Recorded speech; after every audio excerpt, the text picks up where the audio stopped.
Hey guys, welcome back to my channel, and in today's video I have a special unboxing for you. As I alluded to in my last video, I made the decision to go ahead and spend a little bit of money, considering I haven't spent hardly any money during the last 9 weeks due to the lockdown, and I've picked myself up a brand new vlogging rig. Now, I love the camera that I'm shooting with right now, which is the Canon EOS R, and the thing I liked about this camera the most, apart from everything that is just generally high quality, is the fact that the screen flips out to the side, and no other camera on the market currently suits my need and has that. That was until this came out. So this is a Sony ZV-1, or otherwise known as a Sony ZV-1. It's only just come out. I pre-ordered it and it's supposedly not meant to be released till the 12th of June. It's now the 5th of June and I already have it in my hot little hands. And in addition to that, I've also got this GP T2BT grip, which supposedly goes perfectly with this camera. I've seen a lot of videos on YouTube and seen a lot of reviews, and everyone speaks really highly of this setup. So I thought I'd give it a go because I just can't resist a great deal. In terms of what's in the box, I'm just going to take it out of the box. It has an instruction manual in multiple languages, and of course I can't read any of these languages, and I normally don't read the manual anyway, so as usual this goes over there.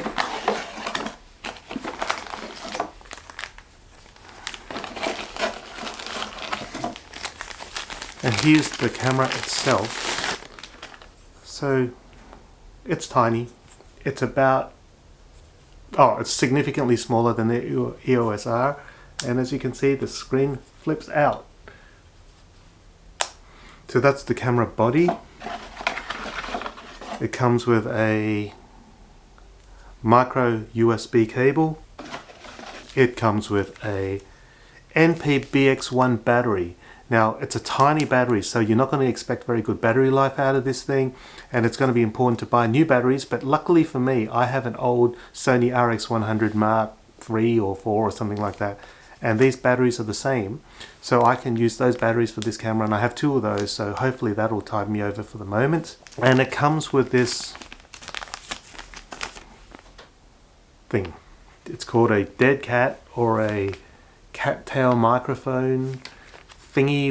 Basically what it does is it absorbs some of the wind and reduces the amount of wind noise when you're outside. And the thing about this is it actually mounts on the hot shoe of the camera. And that's basically all there is in this box. One of the things that you immediately notice is that the camera does not come with a charger. So what that means is you've got the option of USB charging, which I find really inconvenient, but I've got a previous charger which I use for the RX100, and I like to be able to swap the batteries out and be able to charge it using external chargers. So that's what I was going to use. If you don't have a previous device, I'd highly suggest that you go out and buy yourself some spare batteries and an external charger, because it is a pain to be charging batteries in camera. I must say that I've never done that with any of the other cameras. I even find, like, I charge my GoPro in camera sometimes, but I also bought an external charger which fits 2 batteries so that you can charge it and still be using the other thing on the go while you're charging the other batteries, if you know what I mean. So in terms of this grip, in the box is some more manuals. I may read them, but then again, usually I may not.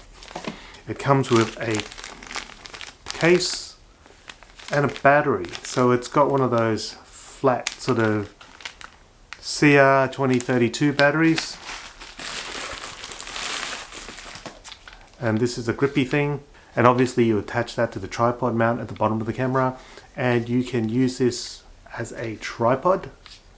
And also you have access to the controls on the camera from your grip, so that you don't have to be fiddling around the back trying to press buttons. So hopefully this is going to be exactly what I need. What I'm going to do now is I'm going to charge things up, I'm going to have a play, and then I'm going to continue this video and show you some examples of actual real life vlogging using this setup. So I hope you guys hang around and catch the rest of this video. So in this video I'm also going to be providing you guys with real life shooting experience, what it's like to be actually using the Sony ZV-1 in practice. but I just want to quickly give you a very short, brief rundown of its specs. I'm not going to go into these in details because you can get any of this off the internet. I'm not going to waste your time here, but basically there's a 1-inch 20 megapixel CMOS sensor. It's got a 35mm equivalent 24-70 lens with a variable 1.8 to 2.8 maximum aperture.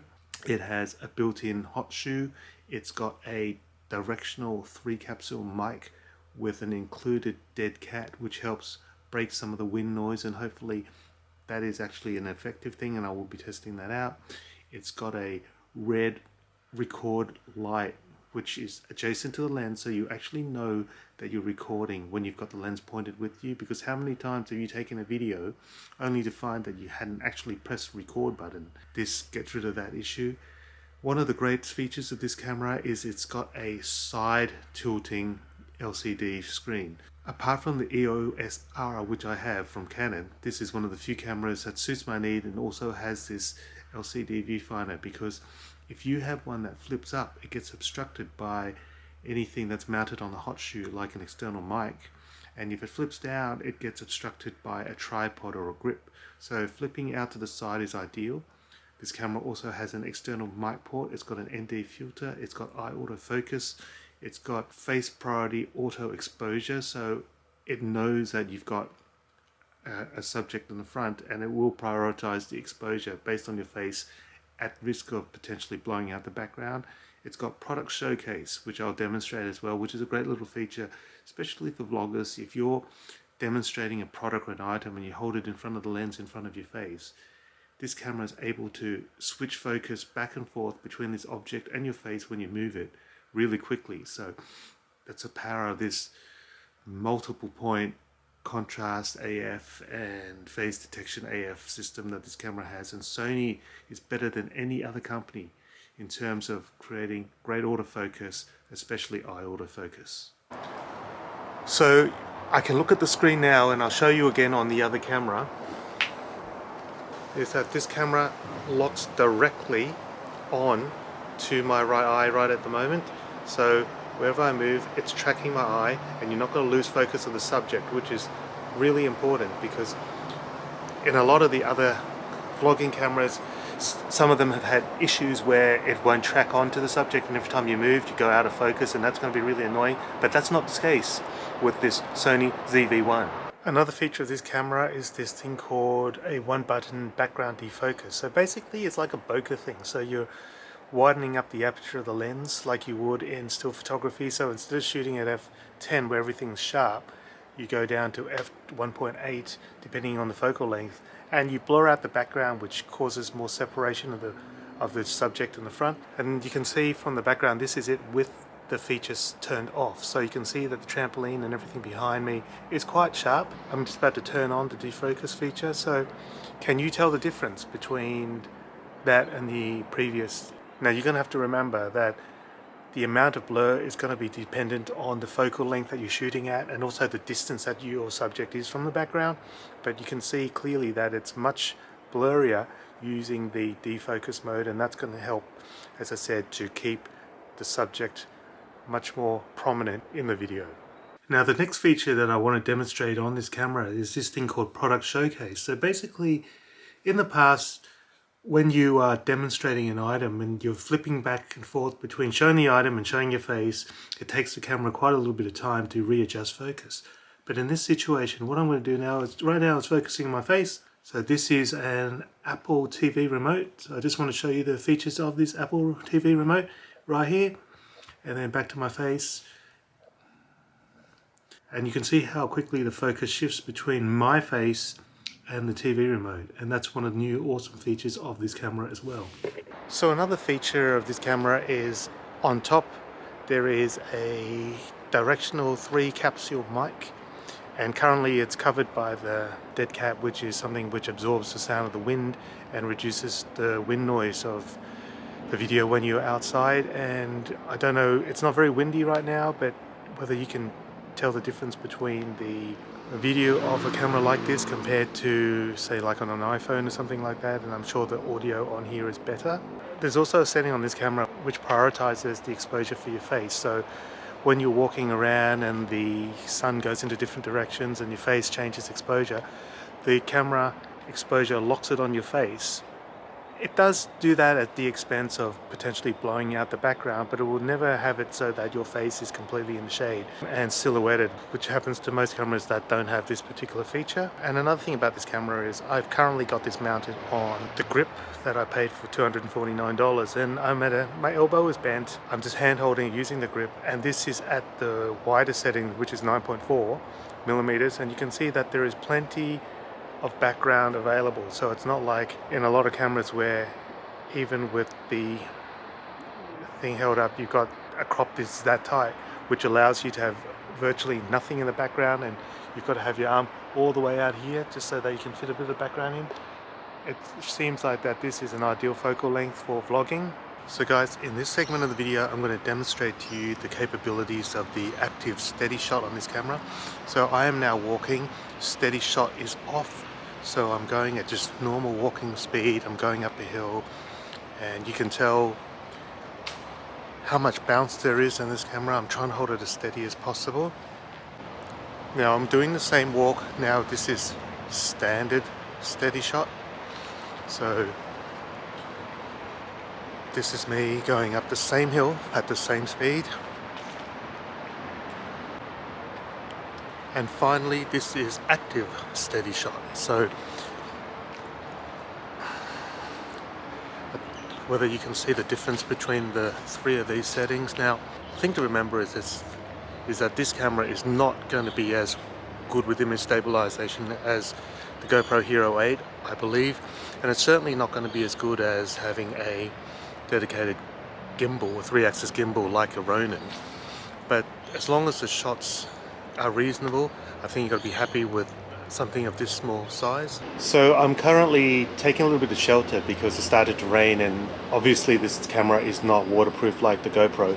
So far I've had this camera for about a week, and I've seen a lot of good things about it. It's portable, it delivers high quality video and images. The sound seems quite reasonable. I love the fact that the LCD screen flips out to the side. I love the fact that, again, as I said, it's just such a portable kit, and coupled with this grip that I've got, it's everything I need on me. I haven't even so far attempted to put the Rode mic on there, and I'm sure that it would sound even better with the Rode mic. But right now there's a lot of ambient noise out here with the trains and the traffic and stuff like that. In terms of any negatives so far that I've found, they've been quite minor. Yes, the battery life is nowhere near as good as if you're shooting with the EOS R, but then you've got to consider that this battery is about a quarter of the size of the Canon EOS R battery, and that helps and adds to the portability of this camera compared to the Canon. The other things is that just bear in mind that when you put any sort of a grip or a tripod on this device, is that you lose access to the memory card and the battery compartment. So you physically have to take it off the tripod. It's not a difficult thing, but it's just something to bear in mind, that if you need to change batteries or change a memory card, you actually have to take the camera off the grip. So you've got to undo the screw on the tripod and get the camera off, and then you can go ahead and change your battery and change your SD card.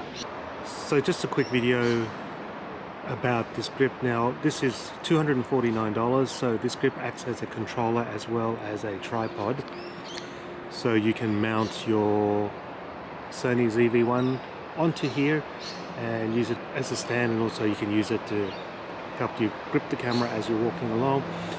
The difference between this grip and some others is that it uses non-conventional batteries. So it uses the flat disc batteries, the CR2032. So you're going to have to budget that in because they're not going to be rechargeable. Obviously, I don't know how long the battery life of this thing is. I've had it for a week and so far I've had no problems, but it doesn't mean that it's not going to conk out at any time. And right now I don't have any spare batteries. It allows you to take photos, set movies, adjust the zoom. There's a custom button and allows you to lock it to save power. This thing is also very lightweight, and you can not only press this button and it actually rotates, so it allows you to change the orientation, so change the camera facing forward, back, or to the side. And with this you loosen that knob and you press on this button and it adjusts the tilt angle, so it depends on what use you're using for this tripod and how you want to be using it and how you want to be holding it.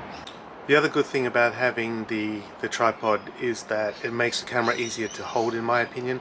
I'm currently got this camera off the tripod, I'm just hand holding it, and it just feels like you don't have anywhere to support the bottom of your hand. It's kind of there, and it feels like there's a chance if someone bumped into you that you could drop it, which is not ideal. So I would highly recommend using the tripod unless you're looking for ultra portability. So if you're shooting in a really congested area and you don't want people to know you're vlogging, maybe like in a shopping mall or in a store or something like that, it may be better off to use this without the tripod. But it certainly does make your arm a little bit sorer because it's actually more difficult to hold the camera.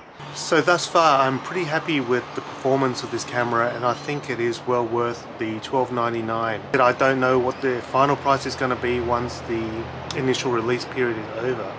But if you're predominantly using a camera for vlogging, I think you should definitely try this out. It may not be the right one for you, but it could well be. Is this a camera that I would use in Disneyland? Well, it's going to be a long time before I can find that out due to the current travel restrictions and the pandemic. But I'm thinking that it could well be because it's portable, it's something that's light. I would certainly need to get more batteries because I think 3 batteries would not be enough if I was to use this as the sole camera for Disney. But I would definitely give it a go. It's not going to make my arm sore after an hour of holding this thing. So let me know if you own this camera or if you're intending to buy this camera. I hope that this video is useful in terms of helping you make a decision as to whether this is the right camera for you. As usual, if you like my videos, please like and subscribe and leave a comment down below if you have any suggestions, questions. I'm more than happy to answer them. And until next time, have a great day and I'll see you again soon.